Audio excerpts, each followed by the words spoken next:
उल्टा करके क्रीम लगा के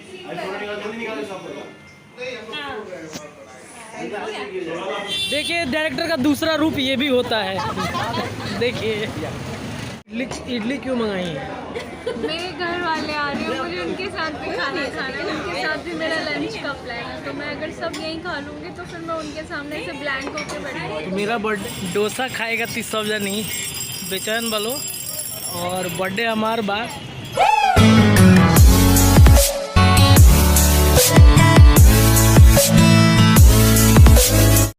प्रणाम सब केहू के गोड़ लागत तनी। हम रत्नेश पांडे और रौरा हमारा चैनल के देख रहा बनी आरपी की दुनिया में।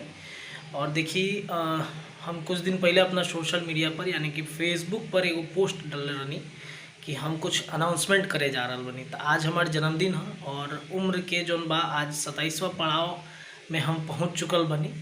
तो आज से हम अपना यूट्यूब चैनल पर आरपी की दुनिया जो यूट्यूब चैनल बा ऊपर भोजपुरी में अपना मातृभाषा में हम ब्लॉग के शुरुआत करे जा रहा बनी। हम चाहें कि रोरा सबके आशीर्वाद चाहिए और प्यार ऐसे ही अपन बनल रहे।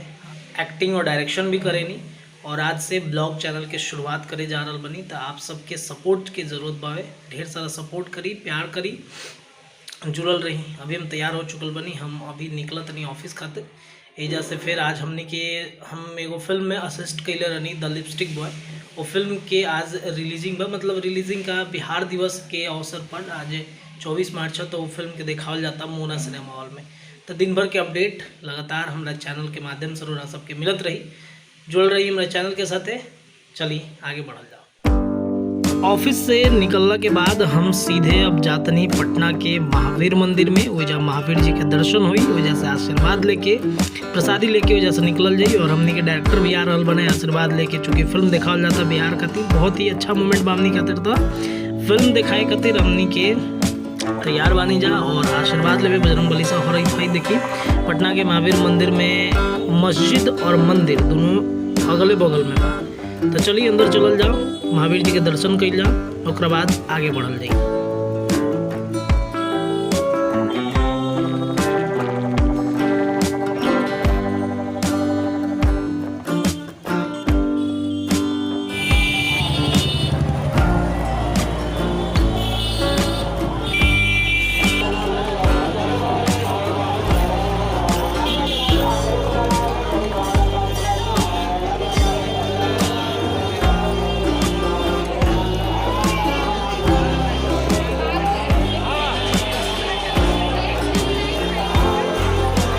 चलिए हम आ गए बनी बजरंगबली के मंदिर में। और देखिए जब चप्पल रखाला रोड़ा है, पहले जब चप्पल रखे ओकरा बाद रोड़ा एंट्री मिली। तो चलिए जूता खोलल जाओ।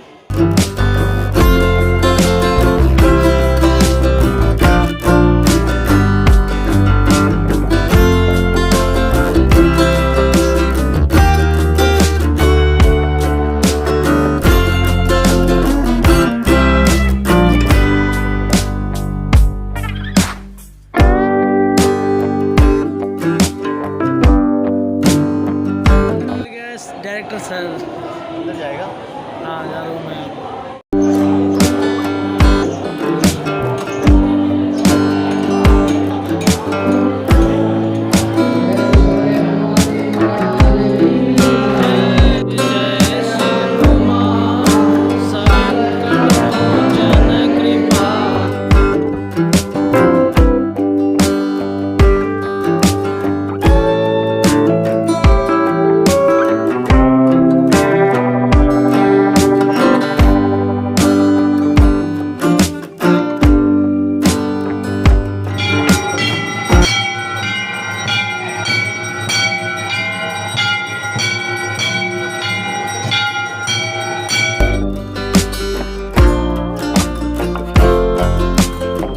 मंदिर से निकलने के बाद ठीक हम पहुंच गए बनी मोना सिनेमा हॉल में, जहां पर लिपस्टिक बॉय फिल्म देखे खातिर ये लोग लाइन लगल बा। और हई देखी वंदना प्रेसी मैम कला संस्कृति एवं युवा विभाग के सचिव हैं यहाँ के। और यहाँ पहुँचल बनी हमने की फिल्म द लिपस्टिक बॉय देखे खातिर। हमने के प्रोड्यूसर डायरेक्टर और ई प्रोड्यूसर बनी व्हाइट शर्ट में, यहाँ के नाम है निकुंज शेखर सर। बगल में रविकांत जी और कला संस्कृति युवा विभाग के सचिव वंदना प्रेसी मैम, अभिनव ठाकुर डायरेक्टर सर, वहाँ के और साथ में बहुत सारे लोग। और देखिए फिल्म दिखा देल गई बा, वीडियो ले के मना रहे मन्ना में दे आ रहल बा असिस्टेंट डायरेक्शन में। और ये मीडिया लोग से कुछ इंटरेक्शन चल रहा बा, एक्टर लोग के अपन फुटेज खाता लो एक्टिंग कैले वालों। तो देखिए के तरह ये इंटरव्यू लेके चल रहा बा और इंटरव्यू देता लो। ये आमिर हक बाणे यू एक्टिंग के बाड़े, लाडली रॉय, श्रपन्ना चक्रवर्ती, मनोज पटेल भी है डायरेक्टर सर।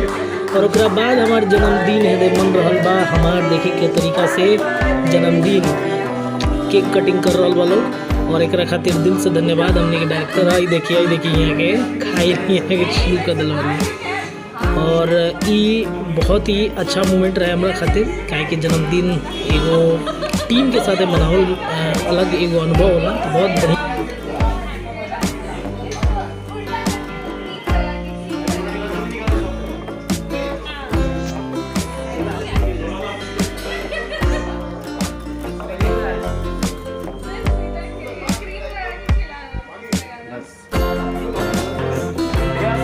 जन्मदिन जो बा मन गई बा, अभी फिल्म द लिपस्टिक बॉय हमने के देख के आगे बढ़ जा। और हमने के डायरेक्टर साहब बनी रोड खाली कराओ जातनी और बर्थडे मनाला अभी। और बर्थडे के ठीक बाद जब बा हमने के प्रोग्राम बनल बा डोसा खाए खातिर। हमरा साथे फिल्म द लिपस्टिक बॉय के कुछ कलाकार टेक्नीशियन लोग बावे, वो लोग से मिलवाए। पीछे हमरा आवत ही लोग, चली डोसा एंजॉय करी हमरा साथे। रोरा डाक बंगला चौराहा पे बनी पटना में, हमरा साथे डोसा एंजॉय करी खातिर जुड़ल रही हमरा पे। ये देखी कलाकार लोग आ रहल बा डोसा खाए खातिर, सब जनी बेचैन बालो।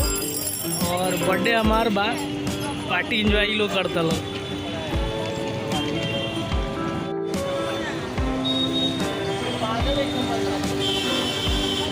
बोलिए कैमरे पे बोलिए।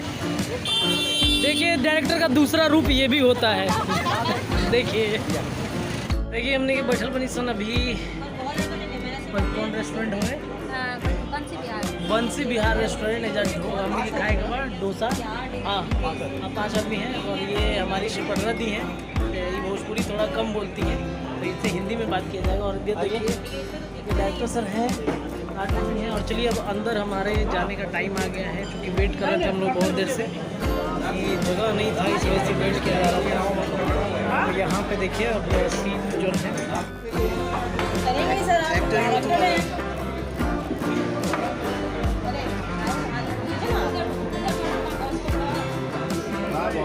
इडली क्यों मंगाई है? मेरे घर वाले आ रहे हैं, मुझे उनके साथ भी खाना खाना है, उनके साथ भी मेरा लंच का प्लान है। तो मैं अगर सब यहीं खा लूँगी तो फिर मैं उनके सामने से ब्लैंक होकर बैठूँगी। तो मेरा बर्थडे है तो आप डोसा नहीं खा सकती हैं सिर्फ बर्थडे में। चलिए थैंक यू। आप खाओ।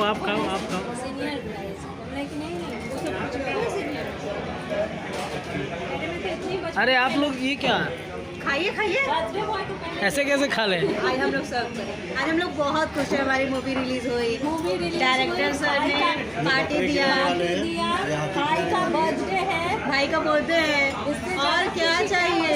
अरे थैंक यू।